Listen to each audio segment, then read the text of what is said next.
नमस्कार दोस्तों, इस वीडियो में हम लोग बहुत ही इम्पोर्टेंट टॉपिक पर बात करने वाले हैं। नेटवर्क मार्केटिंग यानी कि डायरेक्ट सेलिंग बिजनेस को इस उदाहरण से अगर हम समझें तो कोई भी व्यक्ति इसके बारे में, कोई भी पर्सन इसके बारे में गलत नहीं कह सकता। इसमें हम बिज़नेस डिस्कस करेंगे एक इन शॉर्ट में कि किस तरीके से बिज़नेस होता है, टर्नओवर कैसे होता है और उसका प्रॉफिट किन किन लोगों में डिस्ट्रीब्यूट होता है, इसके बारे में थोड़ी चर्चा करेंगे और आगे फिर एक एग्जांपल लेंगे कि इस बिज़नेस को सही है ये समझने के लिए हम एक एग्जांपल भी इस वीडियो में देखने वाले हैं।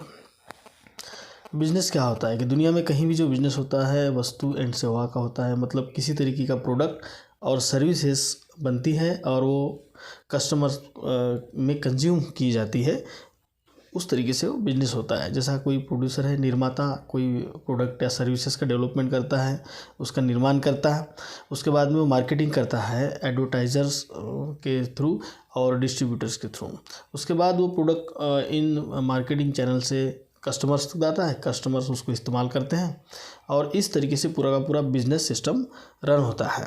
अब टर्नओवर कैसे डेवलप होता है कि किसी बिजनेस के थ्रू उस प्रोडक्ट या सर्विसेज का सालाना जो खपत हुआ है या जितना बिजनेस वैल्यूम जनरेट हुआ है वो बिजनेस का टर्नओवर होता है। प्रॉफिट क्या होता है कि निर्माता से लेकर डिस्ट्रीब्यूटर्स तक को मिलने वाला शुद्ध रेवेन्यू, नफ़ा, ये प्रॉफिट कहलाता है, जो कि उनके काम के हिसाब से उनको दिया जाता है। अब यहाँ एक ऐसी बात है कि कस्टमर्स जो है, कस्टमर भी बिजनेस के एक्टिव हिस्सेदार होते हैं, एक्टिवली बिजनेस के टर्नओवर को बढ़ाने में वो सहायक होते हैं। उनको भी इसका प्रॉफिट मिलना चाहिए, लेकिन नहीं मिलता। वो क्यों नहीं मिलता और कैसे वो वंचित रह जाता है इस चीज़ से, ये हम आगे के एक एग्जांपल से समझते हैं।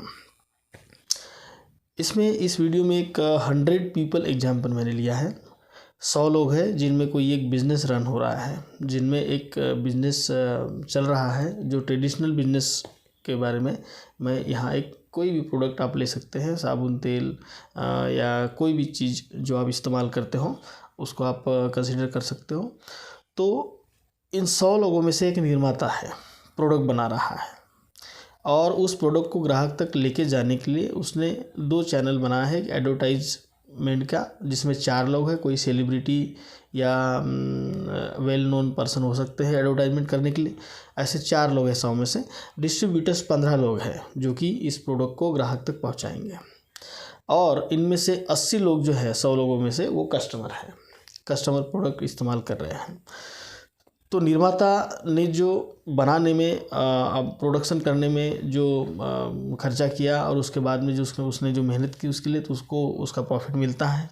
एडवर्टाइजमेंट करने वालों ने उस चीज़ के बारे में इंफॉर्मेशन ग्राहक तक पहुंचाई, मतलब उन्होंने कुछ काम किया, इसका मतलब 4 लोगों को भी प्रॉफिट मिलेगा।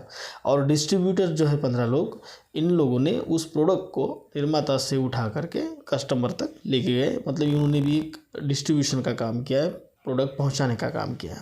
तो इसीलिए 15 लोगों को भी प्रॉफिट मिलेगा। तो उसके बाद कस्टमर जो है, जो 80% लोग हैं, मतलब 80 लोग हैं 100 में से, इन लोगों की इस बिज़नेस के टर्नओवर में बढ़ने की क्या भूमिका है, ये हम समझते हैं। इस पे से आपको बहुत ही अच्छी तरीके से क्लियर होगा कि कस्टमर कैसे किसी बिज़नेस को ग्रो करता है। तो ग्राहक वह प्रोडक्ट MRP देकर खरीदता है, ठीक है। तो MRP में क्या होता है, प्रोडक्शन कॉस्ट प्लस उस निर्माता का प्रॉफिट, उसके बाद मार्केटिंग कॉस्ट जिसमें एडवर्टाइजमेंट और डिस्ट्रीब्यूशन आता है। तो टोटल टर्नओवर जो है, इस टोटल टर्नओवर में ग्राहक की क्या भूमिका होती है। ग्राहक प्रोडक्ट यूज करके उस प्रोडक्ट की माउथ पब्लिसिटी करता है, जिसके बदले में उसे कोई प्रॉफिट नहीं मिलता, जबकि उस बिज़नेस का टोटल टर्नओवर ग्राहक के पब्लिसिटी से बढ़ता है। ये सबसे बहुत बड़ा काम है, इम्पोर्टेंट काम है कि माउथ पब्लिसिटी। ये माउथ पब्लिसिटी जो है ग्राहक ऐसे ही इजीली, सहजता से, बड़े भोलेपन से कर देता है। उसे पता नहीं होता कि इस काम के भी पैसे मिल सकते हैं। बड़े बड़े सेलिब्रिटी लोग पब्लिसिटी करने के कि किसी एडवर्टाइजमेंट में वर्क करने के करोड़ों रुपए चार्ज करते हैं और वो MRP में जोड़कर वो ग्राहक से वसूले जाते हैं। तो इतना बड़ा वर्क है ये उसे पता ही नहीं होता। और हम और आप बचपन से और आगे जब तक हम जिएंगे तब तक भी हम किसी न किसी प्रोडक्ट की माउथ पब्लिसिटी करते रहेंगे। लेकिन ट्रेडिशनल मार्केट से मिलने वाली चीज़ों का जितना भी आप माउथ पब्लिसिटी करें उसमें से कोई प्रॉफिट हमें जनरेट नहीं होता। तो इस तरीके से, तो इस उदाहरण से यह समझ में आ रहा है कि बिजनेस में 100 लोग एक्टिव तौर पर शामिल हैं। बिल्कुल 80 जो कस्टमर्स थे वो भी इस बिज़नेस में एक्टिव तौर पर शामिल है। उनके माउथ पब्लिसिटी से उस बिज़नेस का टर्नओवर बढ़ता है, लेकिन बिजनेस वॉल्यूम का प्रॉफिट केवल 20 लोगों को मिल रहा है। निर्माता, एडवर्टाइज़र और डिस्ट्रीब्यूटर, इन 20 लोगों में ही इस बिजनेस वॉल्यूम का जो प्रॉफिट जनरेट होगा ये बढ़ रहा है। 80 लोग जो ग्राहक हैं उन्हें कुछ भी प्रॉफिट नहीं मिलता, जबकि बिजनेस वॉल्यूम बढ़ने में इनका भी सहयोग है। ये बात हमें यहाँ पर समझ में आती है।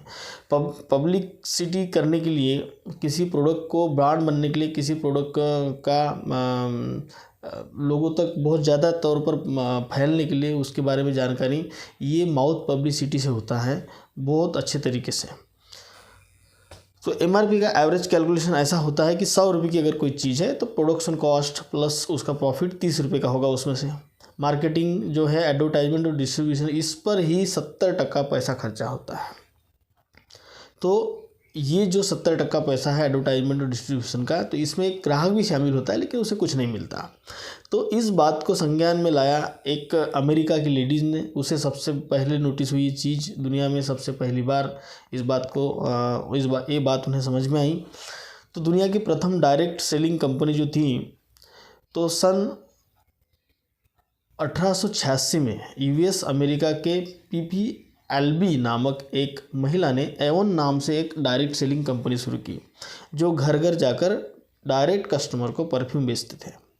इससे वो खुद भी प्रॉफिट कमाती थी और उनके साथ काम करने वाले कस्टमर जो उनको हेल्प करते थे परफ्यूम बेचने में, उनको भी ये कुछ अर्निंग प्रोवाइड कराती थी।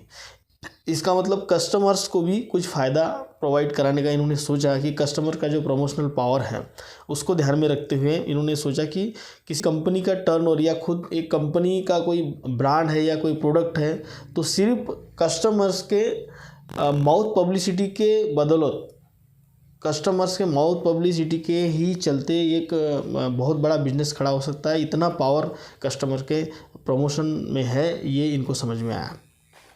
तो आप समझते हैं कि डायरेक्ट सेलिंग कॉन्सेप्ट कैसे काम करता है। तो इसमें भी प्रोडक्ट बनाने वाला या सर्विसेज बनाने वाला निर्माता होगा जो कि 30% MRP का टेक ओवर करेगा। उसके बाद ग्राहक के पास वो प्रोडक्ट पहुंचता है और उस प्रोडक्ट को ग्राहक यूज करके उसका खुद इस्तेमाल करके उसके बारे में जानकारी अब नेक्स्ट ग्राहक को देगा और वो नेक्स्ट ग्राहक किसी नेक्स्ट ग्राहक को देगा। इस तरीके से प्रमोशन एंड डिस्ट्रीब्यूशन, इसमें प्रमोशन मतलब उन्होंने एडवर्टाइजमेंट किया ग्राहक ने इस प्रोडक्ट का कि ये अच्छा है, हमने इस्तेमाल की, इसको आप यूज कीजिए, और उसके बाद में डिस्ट्रीब्यूशन भी किया, वो प्रोडक्ट पहुंचाए भी दूसरे ग्राहक तक। मतलब इन दोनों चीज़ों में जो 70% जो टका जो खर्चा हो रहा था उधर, ये अभी यहाँ बचेगा। तो डिस्ट्रीब्यूशन और प्रमोशन ग्राहक से ही कराया जाए, ये डायरेक्ट सेलिंग का कंसेप्ट होता है। निर्माता से सीधा प्रोडक्ट ग्राहक के पास आए और वही उसका डिस्ट्रीब्यूटर हो, वही उसका प्रमोशन करने वाला एक सेलिब्रिटी भी बने, ब्रांड एम्बेसडर भी बने। ग्राहक उस प्रोडक्ट का एक अकाउंटेबल नेटवर्क सिस्टम के तहत एडवर्टाइजमेंट एंड डिस्ट्रीब्यूशन करेगा। अकाउंटेबल मतलब उसका आकलन किया जाएगा कि कितने लोगों तक इन्होंने अपने नेटवर्क को पहुंचाया है, किन किन लोगों को रेफ़र किया है चीज़, ये इसकी अकाउंटेबिलिटी होगी। मतलब पूरी तरीके से जानकारी होगी, उस रेफरेंस के तहत उसका नेटवर्क डेवलप होगा। तो जितना बिजनेस वॉल्यूम ग्राहक के नेटवर्क में होगा उसका 70% अमाउंट उसके नेटवर्क में कमीशन के तौर पर मिलेगा। ये 70% मैंने एवरेजली लिखा है, कम ज़्यादा भी हो सकता है। तो इस तरीके से ग्राहक को उसके काम का पैसा मिलेगा। जो ट्रेडिशनल मार्केट में यही काम वो ग्राहक किया करता था अनजाने में, उसे पता नहीं था कि इसका पैसा भी मुझे मिल सकता है, फिर भी वो चीज़ें पसंद आने पर प्रोडक्ट प्रमोट किया करता था, लेकिन वहाँ उसे किसी प्रकार की इनकम नहीं होती थी। तो इस तरह मार्केटिंग का पूरा काम ग्राहक ही करता है डायरेक्ट सेलिंग सिस्टम में, और टीवी, रेडियो, अखबार या किसी सेलिब्रिटी द्वारा एडवर्टाइजमेंट नहीं होता।